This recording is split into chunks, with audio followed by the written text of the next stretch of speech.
Due to the nature of Stranger of Paradise, as you play through the various levels, you will inevitably encounter specific segments and bosses that will turn out to be a bit more challenging than expected.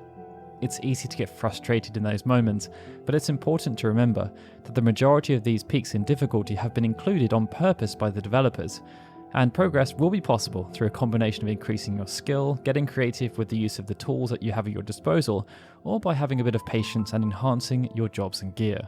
But there are some elements that will help to make things much easier, and it's these subtle elements that we're going to be running through today, as although Stranger of Paradise does have tutorials, it's easy to gloss over some of the finer points. First though, it's time to talk about the basics of combat, as although Stranger of Paradise is a Soulsborne game created by many of the same team who worked on Nioh, the design has some notable differences, and one of the most notable is that there's no stamina gauge. This would often be associated with running, dodging, attacking and defending, but as this doesn't exist within Stranger of Paradise, you're free to do all of those things without there being any of the typical consequences. In its place though are the break gauge and an MP gauge that has some interesting quirks. In its simplest form, success in this game will come down to how well you understand the various methods of attack and defense that are at your disposal.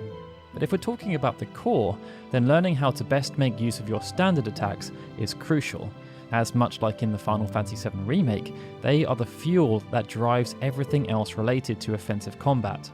And that's because, outside of dealing damage, standard attacks are crucial for replenishing MP after it's been consumed. Beyond that, they are also great for capitalizing on physical weakness states to deal additional damage, and for setting up abilities through a combo system that offers a surprising level of depth. Defending can be a bit more complicated, but while you're learning the game, you'll want to primarily use the default guard as your source of damage neutralization.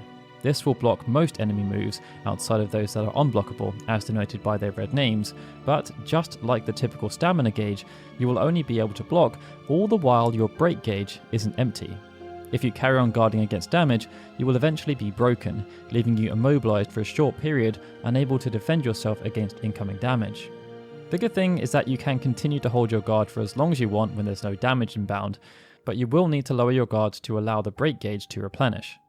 When used in conjunction with evading and the dodge roll, which can be performed back-to-back non-stop due to there being no stamina restrictions, this will give you a pretty solid defensive foundation until you're ready to start exploring the Soul Shield.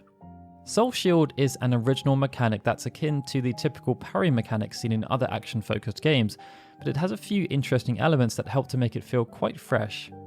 They do take some time to get used to, but mastering the Soul Shield will be crucial for improving your longevity in levels and your general power as you try and maximize your effectiveness in preparation for the boss encounter at the end of each level.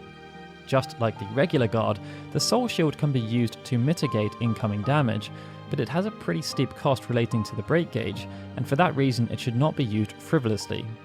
Unlike the regular guard, which can be applied for an indefinite period of time with no penalty unless damage is blocked, whenever the Soul Shield is used, it will reduce the break gauge irrespective of whether damage is blocked or not. This makes it a bit more forgiving than the parry mechanic, which needs precise timing, as it means the Soul Shield can be used in preparation for an attack. But if the Soul Shield is raised for too long without blocking an attack, Jack will become broken even if no damage was taken, and his maximum MP will decrease as a result. If the Soul Shield is used to block damage, the break gauge will reset based on how long it had been applied before the event happened, and mastery therefore comes down to reducing the timing to an absolute minimum required to perform a successful Soul Shield block. But I know what you're thinking. Why bother mastering the Soul Shield when Guard is just as good at blocking incoming damage?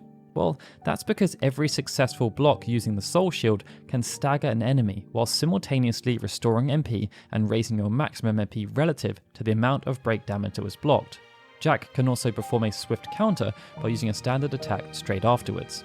That makes it incredibly powerful against big, more damaging attacks, as you can avoid damage and improve your options in combat, as you can perform more abilities in succession without having to replenish MP.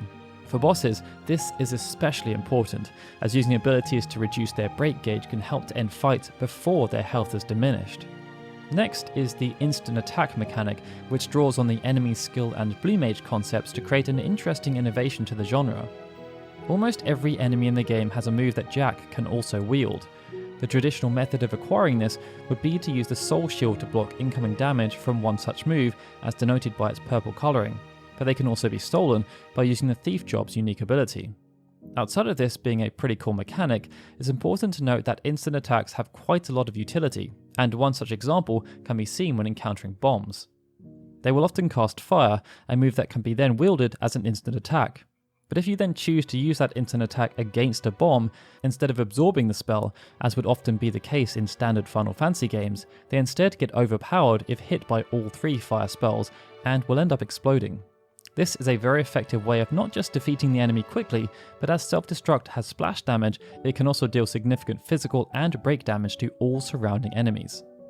Instant attacks can also be used as a move cancel, as they will interrupt attacks that are being wound up, and this can be very useful if you need to make a quick evasion. So if you're facing a tough situation and you like to use long combos, it might be wise to make sure you always have a small stock available. Much like the Soul Shield, Soul Burst is an incredibly valuable mechanic. A Soul Burst can be performed on an enemy that has had their break gauge depleted, and doing so will not only vanquish the foe immediately, but will allow Jack to replenish some MP and increase his MP pool. But the Soul Burst mechanic also has a lot more to offer, thanks to some more subtle nuances that, if exploited, will rapidly change your efficiency in combat.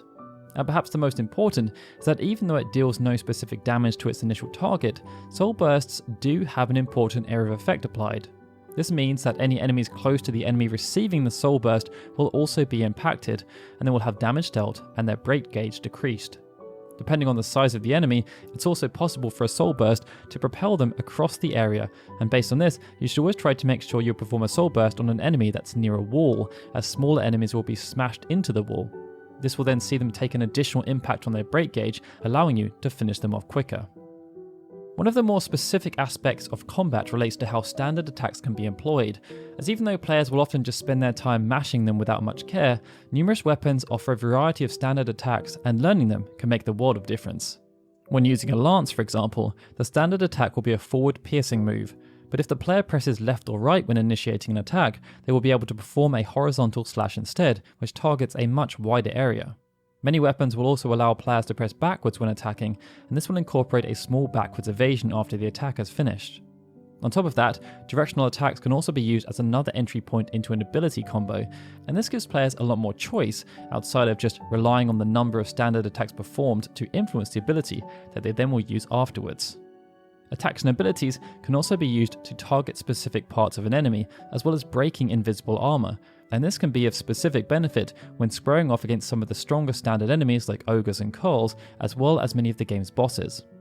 This can be exploited by using numerous abilities that target a wide area, with the Breaker's Zantetsuken ability being a particular favourite in this regard, as it allows you to deal a wide spread of damage to a lot of enemy parts. And this is important, as when they start to break, enemies will become stunned and will have their maximum break gauge decreased. Stunned enemies will also then be susceptible to taking more damage without reply, and you can use this opportunity to target other parts that remain unbroken, creating a nice cycle of damage.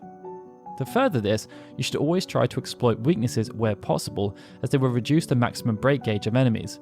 This can come in the form of a back attack which will land critical damage, but also by attacking enemies with whatever element they are weak to, either by wielding a suitable weapon, using an elemental ability, or if you're a mage, using the right spells. Outside of your own skills, it's important to make sure you rely on your allies for assistance wherever possible, and they can be used to exploit enemy weaknesses if they are set up in the correct manner. But how to set them up is not immediately obvious. It's clear that you can change Jack's weapon and armor through the menu system, but it's not so clear that you can also change the weapons, armor and jobs of your 4 allies through the same system by using R1 and L1 to cycle through. Once additional jobs are unlocked for your allies through story and side mission progression, making sure to use a strong setup for each boss will be crucial if you want to make the encounters as comfortable as possible. And it probably goes without saying, but make sure to use their assistance through the resonance mechanic. This will encourage them to be a bit more aggressive with their abilities for a short period of time, and it can turn the tide in battles if you have the right jobs for the encounter. And that brings us on to equipment, and how even though it can be tempting to just use the optimize button, it may not be the best of ideas based on what you're wanting to achieve, and that's because of the job affinity mechanic. Many of the weapons and armor you find on your journey will have a job affinity percentage associated with them. When equipped, these affinities will be combined, and if certain thresholds are met, then specific job affinity bonuses can be unlocked, such as improving stats beyond their standard values.